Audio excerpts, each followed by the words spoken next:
Nossa Herança, capítulo 4. A Igreja Remanescente Organizada, 1853 a 1863. A Igreja Adventista do Sétimo Dia não saiu do movimento de 1844 com uma estrutura e identidade corporativa. Os irmãos espalhados levaram quase 20 anos para desenvolver os componentes que provocariam a necessidade por uma estrutura e senso de missão a ser cumprida. Alguns desses componentes ou passos estão relacionados abaixo conforme foram surgindo. Credencial.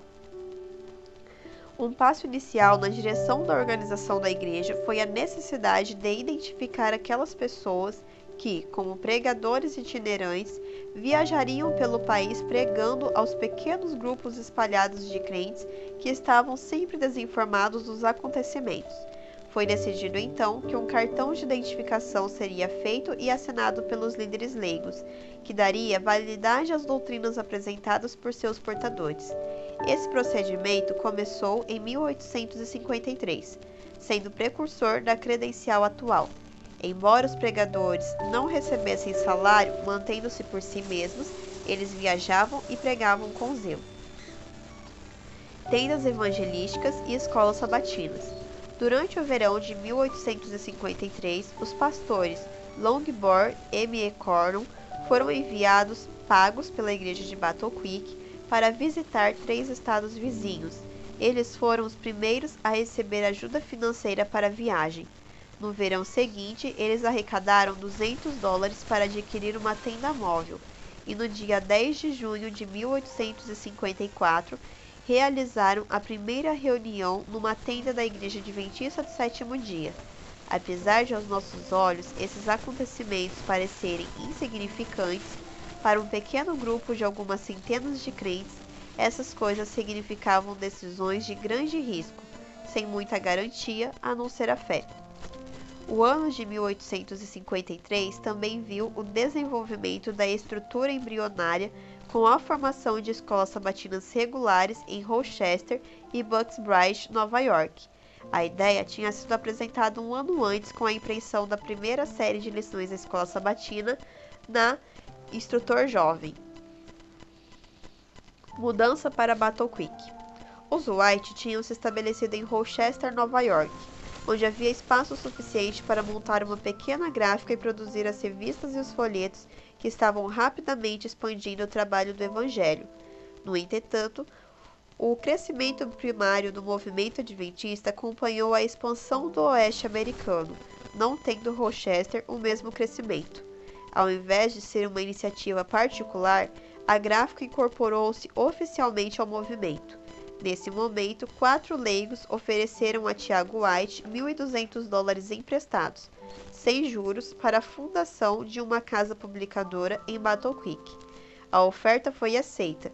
Em 1855, a gráfica mudou-se para o prédio de 2 andares, em Michigan. Aqui, a crescente igreja estabeleceu seu quartel-general até 1903, quando mudou-se para Washington, D.C. Se você quiser mais informações, pesquisar. No novo local, a gráfica manteve-se ativa na impressão da Reviel and Herald e a Youth Instructor, revistas de evangelismo e temperança, e uma crescente impressão diversificada. Urias Smith havia se unido ao movimento 2 anos antes e foi indicado como editor. Como escritores foram indicados Andrews, White, Waggoner, Cottrell e Percy. A primeira edição da Reviel nessa nova gráfica foi datada de 4 de dezembro de 1855. Primeiras publicações.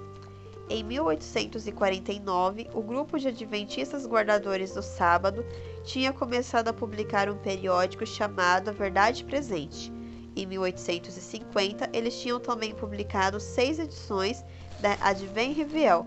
Em novembro desse ano, essas 2 publicações tiveram seus nomes mudados para Second Advent Reviel e Sabbath Herald, que hoje é simplesmente a Revista Adventista. Essa é uma publicação oficial da igreja e contém notícias das atividades da igreja ao redor do mundo, bem como artigos devocionais e doutrinários. São impressos nas casas publicadoras ao redor do mundo. A Youth Instructor começou em 1852 por Tiago White e tem evoluído de várias maneiras para melhor atender às necessidades dos jovens. Hoje, a igreja publicada, a Inside H. Primary Treasure, Nosso Amiguinho, lição da escola sabatina para os jovens, atendendo a diferentes faixas etárias. Oposição à organização. No início, a mera menção da palavra organização acarretava fortes sentimentos e opiniões negativas verbais. O fato de muitos terem sido desligados da igreja das quais faziam parte tinha despertado uma forte opinião contrária a qualquer estrutura formal da igreja. Entretanto, à medida que o movimento cresceu em número e expansão geográfica, tornou-se mais evidente que a organização da igreja estava se tornando essencial para salvaguardá-la de confusão e fanatismo, protegendo-a de tornar-se uma seita de um único líder, assegurando a continuidade, mantendo o foco na missão e solucionando problemas legais decorrentes da crescente aquisição de propriedades. As primeiras finanças da igreja. Na década de 1850, aqueles que pregavam a mensagem adventista dependiam da generosidade de seus ouvintes. Trabalhavam quando e onde podiam manter-se. Um grupo sob a liderança de J. N. Andrews pesquisou as escrituras para encontrar o plano de Deus para a manutenção dos ministros. O resultado dessas considerações foi chamado de benevolência sistemática, plano de mordomia.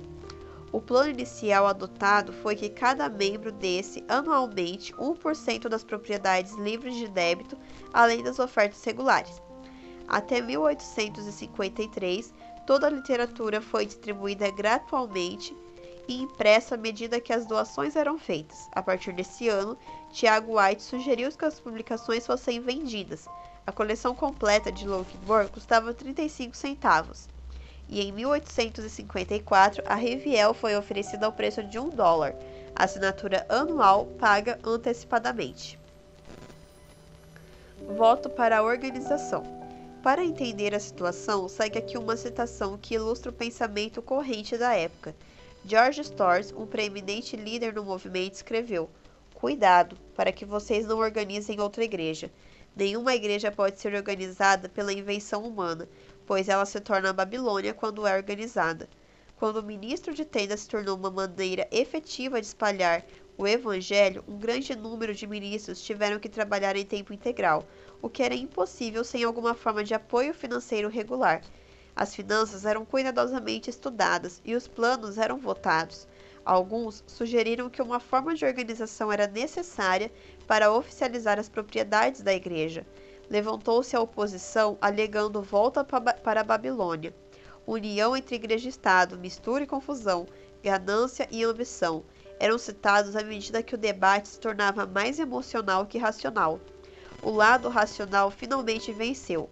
Numa reunião geral realizada em setembro de 1860, o nome Adventista do Sétimo Dia foi escolhido para representar o movimento, e um voto anônimo foi tomado para o estabelecimento de uma casa publicadora.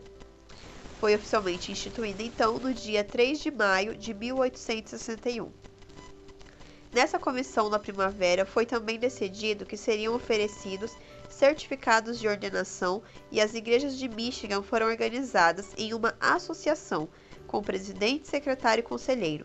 A Associação de Michigan reuniu-se no ano seguinte e convidou todas as outras associações para realizarem a Associação Geral, a ser realizada na primavera de 1863. 6 estados organizados em associações enviaram delegados para a Associação Geral de 20 a 23 de maio. Nessa reunião, foi instituída uma comissão executiva da Associação Geral. Foi eleita também uma comissão executiva de uma associação estadual. Finalmente, John Binton foi eleito o primeiro presidente. Um estatuto de 9 artigos foi adotado. Outros foram sendo adicionados com o passar do tempo. Desde então, nenhuma grande mudança aconteceu. Nessa época, havia 3.555 membros e 125 igrejas. O número de ministros ordenados era de 22 e 8 obreiros licenciados adicionais.